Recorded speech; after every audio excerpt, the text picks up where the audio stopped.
Muy buenos días, doctora. Muy buenos días, compañeros. El día de hoy vamos a hablar acerca de la enfermedad obstructiva extraluminal llamada dirofilariasis canina. Buenos días, vamos a explicar acerca de la dirofilariasis. Es causada por el parásito Dirofilaria, que es transmitido por mosquitos infectados. La infección en el perro comienza cuando un mosquito infectado pica la piel del perro y se alimenta con su sangre. Las larvas infecciosas del parásito Dirofilaria en su fase 3 o L3 se depositan en la superficie de la piel del perro inmediatamente.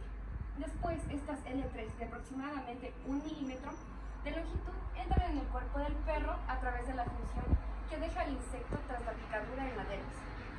Las larvas de Dirofilaria experimentan la siguiente fase de su ciclo vital y mudan a L4 en el plazo de 3 días. Después de esta infección, en dicho momento, pasan el tejido y más tarde migran al torrente sanguíneo venoso de los perros y los transporta hacia el corazón. Los pulmones del animal, aproximadamente 60 a 90 días después de la picadura o infección inicial, llegan las pequeñas arterias pulmonares las larvas, tras haber mudado en su fase final de los adultos inmaduros. Durante dicho viaje en este punto, la Dirofilaria adulta inmadura mide alrededor de 2 centímetros. Y en este medio comienza a crecer masivamente, avanzando hacia los vasos pulmonares, cada vez de mayor calibre, hasta que algunas de ellas terminan finalmente en la arteria pulmonar. Cerca del corazón, seguidamente, el parásito genera un proceso inflamatorio en la pared vascular pulmonar, lo que provoca una alteración progresiva del pulmón y los vasos sanguíneos.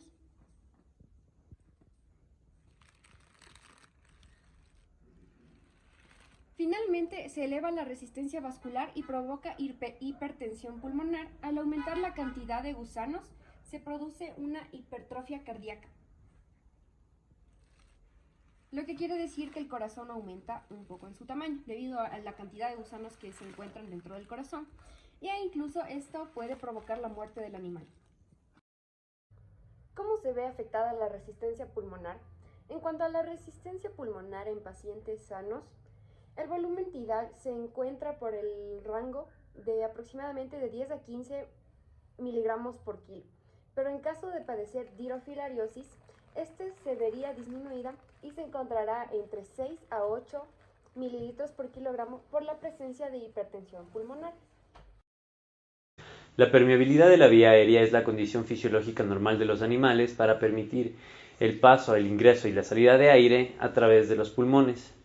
Esta condición puede ser alterada mediante esta enfermedad debido a que todos los procesos que conllevan el oxígeno en la sangre son obstaculizados por nemátodos o por gusanos que obstruyen las vías aéreas y de esta manera no permiten que nuestro animal pueda cumplir sus procesos fisiológicos respiratorios que conlleven el transporte de oxígeno hacia las demás partes del organismo. Estos parásitos se alojan en el sistema respiratorio de los perros, donde puede causar una variedad de síntomas respiratorios. Esta enfermedad afecta la destensibilidad y elasticidad pulmonar, lo cual puede llevar a la disminución de la función respiratoria. La destensibilidad pulmonar se refiere a la capacidad de los pulmones para expandirse y contraerse, mientras que la elasticidad se refiere a la capacidad de estos para recuperar su forma original después de la expansión. Cuando un perro está infectado con dirofilariasis, estos dos factores se ven afectados. Esto se debe a la presencia de líquido en los pulmones, lo que reduce la capacidad de ellos para expandirse y contraerse adecuadamente. Esto afecta al intercambio de gases, lo que reduce la cantidad de oxígeno que los pulmones pueden absorber. Puede llevar a síntomas como fatiga, disnea y tos. Cuando existe la presencia de este daño, lo que pasa es que existe un aumento del flujo sanguíneo microvascular, esto haciendo que las células endoteliales se rompan y exista un aumento de la permeabilidad. Aquí se dañan lo que son los capilares y también los alvéolos, o sea, aquí ocurre una fibrosis y al existir esta fibrosis aumenta la resistencia vascular y esto hace que se disminuya el área para que ocurra el intercambio gaseoso. Esta enfermedad es común en perros y puede ser muy grave si no se trata. Uno de los síntomas más comunes de esta enfermedad es la frecuencia respiratoria aumentada en razas grandes. Sería mayor a 20 respiraciones por minuto porque su rango normal es de 15 a 20. y en casos de raza pequeña sería mayor a 30, claro, porque en razas pequeñas una frecuencia respiratoria normal es de 25 a 30 respiraciones por minuto. Esto se debe a que el gusano, pues bueno, bloquea las vías respiratorias, lo que dificulta la respiración normal. Si el perro tiene dirofilariasis, la frecuencia respiratoria puede aumentar hasta un nivel crítico y puede resultar en una condición conocida como síndrome de dificultad respiratoria aguda. Si los síntomas son graves, pueden requerir tratamiento de inmediato para prevenir la muerte. La presión pleural.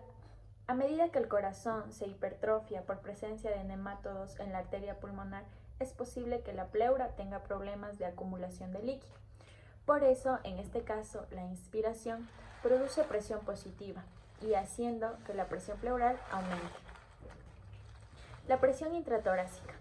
En 1952, cuando Dorhorst y Leonhardt escribieron en un papel sobre la medida de la presión esofágica con un tubo de polietileno sin balón, en el cual ellos concluyeron que la presión del esófago es fácil de medir y da un valor satisfactorio de la presión intratorácica.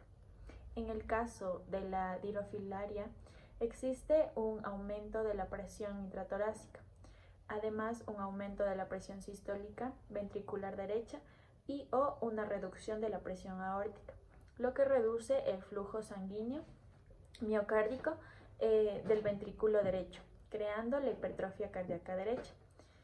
Como función muscular, predominan los músculos abdominales en el perro.